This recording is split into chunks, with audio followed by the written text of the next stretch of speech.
Hiya.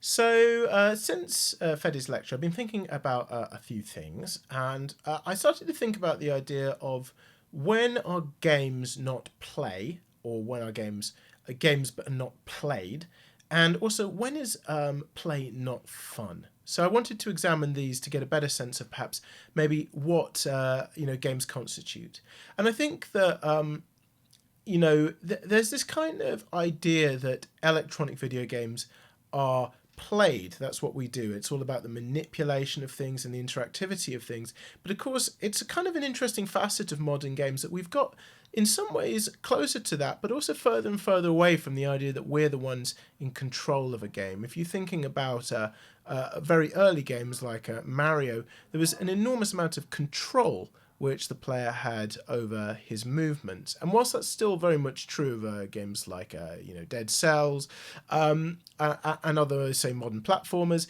there are also games where the player is involved in a lot of passivity over a great deal of time. So, for instance, it might be following someone in Call of Duty or taking a lot of cues in Grand Theft Auto and Red Dead Redemption, even to the point that one might start to question how much of a game of skill this really is, or whether it's just simply about kind of following instructions.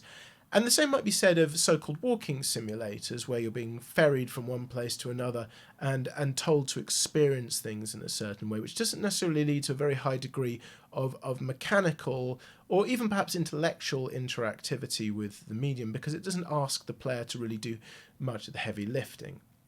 So on one level, that's kind of games that aren't play. But there's another question of, is play always necessarily fun? Because, we might think that it's our job as designers to create things which are to be played, and thus the enjoyment will come through that engagement. And I think that's true up to a point. There's certainly games which involve a lot of play, which are enormous fun. And this can be from the very intellectual, like Return of the Obra Dinn, to games like Oxygen Not Included, which is all about planning. And then you've got games which are just purely about feel. I talked about Dead Cells, but we could also be talking about Hades, perhaps. But there's also kind of a dark side to video games, which is games that have a lot of play but aren't very fun. And this might come into the category of games as gambling, so games with feedback loops which make the player play over and over and over again, but go past the point of it actually being fun. So, for instance, I think Rocket League is a tremendously fun game, and one with a great deal of interactive play in it and mechanical subtlety, but I've definitely gone past the point of having fun with this game. I feel compelled to play it, but I don't actually enjoy playing it that much. And certainly if we look at game addiction, you can see people who play World of Warcraft or League of Legends and have gone way beyond the point of fun because they're stuck in kind of behavioral loops. And so kind of this is the interesting thing about game design, which is we want games to be playful. They don't want to be just experiences which are encouraging passivity, but we also want them to have kind of play in the right sort of way.